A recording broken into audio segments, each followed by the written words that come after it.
Class 10th math VVI objective question. पिछले video में आप चैप्टर 1 यानी कि वास्तविक संख्याएं रियल नंबर से ऑब्जेक्टिव क्वेश्चन देख सकते हैं। ये चैप्टर नंबर 2 बहुपद से आपको हम ऑब्जेक्टिव क्वेश्चन बताएंगे।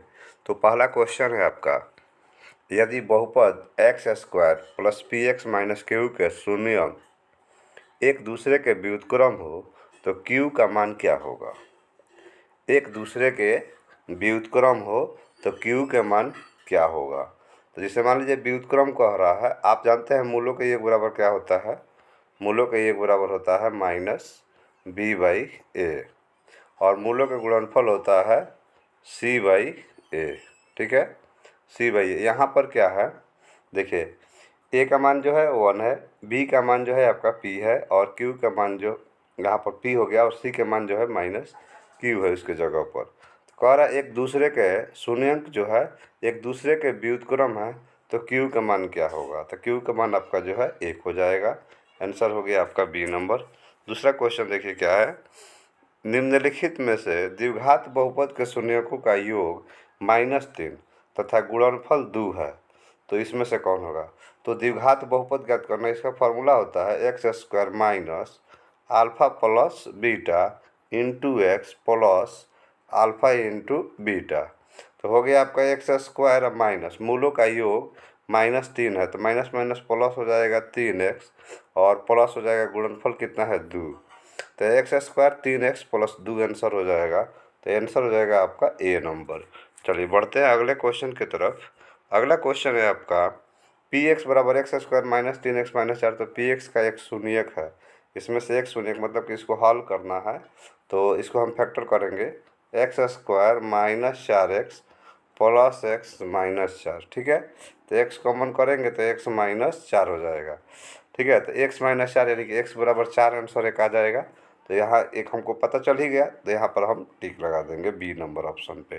ठीक है, दूसरा क्वेश्चन है, एक बहुपद है एक्स स्क्वायर -9x प्लस ए के मूलों का गुणनफल 8 है तो ए का मान क्या होगा। गुणनफल 8 है तो मूलों का गुणनफल क्या होता है जी, c/a।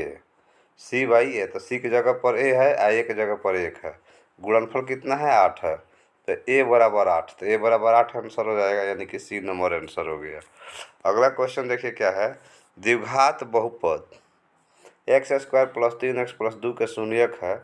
द्विघात बहुपद है तो इसका शून्यक क्या होगा निकालना है। तो 2x प्लस 1 हो जाएगा तो 2x प्लस x हो जाएगा, तो यानी कि -1 और -2 आंसर आ जाएगा। तो आंसर हो जाएगा आपका ए नंबर।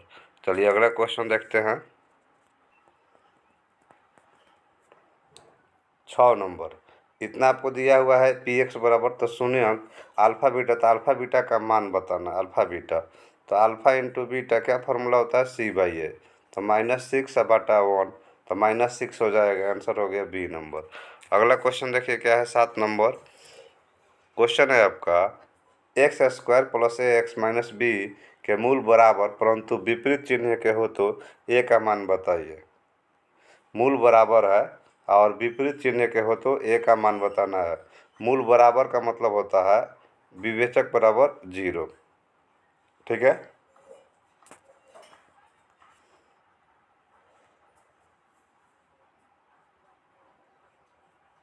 या आप ये भी कह सकते हैं मूल बराबर है यानी कि एक मूल अल्फा होता है एक मूल आपका बीटा होता है।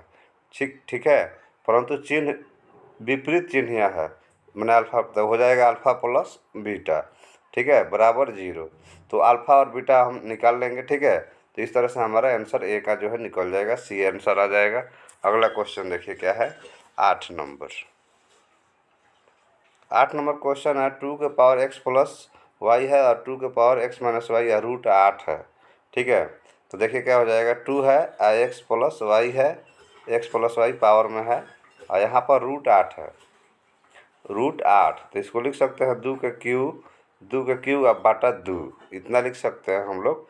ठीक है, एक्स प्लस वाई क्योंकि रूट का मतलब होता है 1/2। 8 को लिख सकते हैं 2 के पर क्यू, तो नीचे बेस सेम हो गया तो हम इसको लिखेंगे एक्स प्लस वाई अब बराबर 3/2। उसी प्रकार इसको भी लिखेंगे एक्स माइनस वाई अब बटा 3/2। तो वाई से वाई हमारा कट गया, तो लिखेंगे 2x बराबर इतना, x का मान निकल जाएगा, फिर हम y का मान निकाल लेंगे। ठीक है, इस तरह से आपको आंसर पता चल जाएगा। चलिए 9 नंबर क्वेश्चन देखते हैं। ax² bx+c तो मूल समान है, तो निम्नलिखित में कौन होगा? मूल समान है तो b² - 4ac, तो b² - 4ac बराबर 0 होता है। इधर भेज देंगे तो ac, b² बराबर 4ac, तो आंसर हो गया बी नंबर। अगला क्वेश्चन देखिए क्या है। बहुपद इतना है, घात पूछ रहा है। क्या पूछा जा रहा है आपसे? घात। तो घात होता है सबसे अधिक वाला को, सबसे अधिक 3 है, तो आंसर हो गया सी नंबर। p का मान बहुपद इतना का पूर्णतः x - 2 से भाज्य है, x - 2 से भाज्य है, तो x के जगह पर 2 हम रख कर देख लेंगे, p के मान के लिए बराबर 0 कर देंगे तो मान आ जाएगा आपका 16। अब क्वेश्चन है निम्नलिखित में कौन बहुपद नहीं है? इसमें से बहुपद नहीं है आपको बताना है, तो बाटा में रहता है वो बहुपद नहीं होता है। आंसर हो गया बी नंबर। x² bx+c(x+d) त्रिघाती बहुपद का एक शून्यांक है, तो दो अन्य शून्यांकों का गुणनफल ज्ञात करना है। ठीक है, आंसर हो जाएगा आपका c/a फार्मूला होता है। दो शून्यांकों का गुणनफल का मतलब होता है अल्फा बीटा, ठीक है, plus beta alpha plus gamma alpha. अब देखिए कौन इसमें से जो है आपको बताना है, कौन जो है आपको बहुपद नहीं है। इसमें कौन बहुपद नहीं है? तो देखिए ये जो है रूट में हो जाएगा, ठीक है, तो सी नंबर बहुपद नहीं है। एक रैखिक समीकरण का घात होता है, उसका घात होता है एक रैखिक समीकरण का, जैसे मान लीजिए 3x + 4, तो x पर घात कितना है? 1 है, आंसर हो जाएगा सी नंबर। एक यदि x - f(x) का गुणनखंड है, तब f बराबर क्या होगा? 0 हो जाएगा। ये नंबर आंसर। कौन बहुपद है इसमें से बताना है, कौन बहुपद है? तो देखिए एक है तो ये बहुपद है नहीं, ये आपका रूट में भी बहुपद नहीं है, और ये x के पावर 1/2 है, ये भी नहीं है, तो इनमें से कोई नहीं है। आंसर हो जाएगा आपका डी नंबर।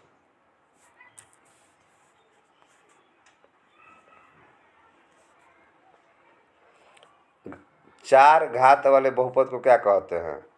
त्रिघाती बहुपद, द्विघात बहुपद, रैखिक बहुपद या बहुपद। तो बहुपद कह सकते हैं। एक घात वाला बहुपद कहलाता है आपको रैखिक बहुपद। आंसर हो जाएगा सी नंबर। कौन बहुपद नहीं है इसमें से? तो बहुपद नहीं है, ये √x है, ये वाला नहीं है बहुपद आपका, -7 है, ये बहुपद नहीं है, तो रूट वाला ये आपका बहुपद नहीं है। आंसर हो जाएगा आपका सी नंबर।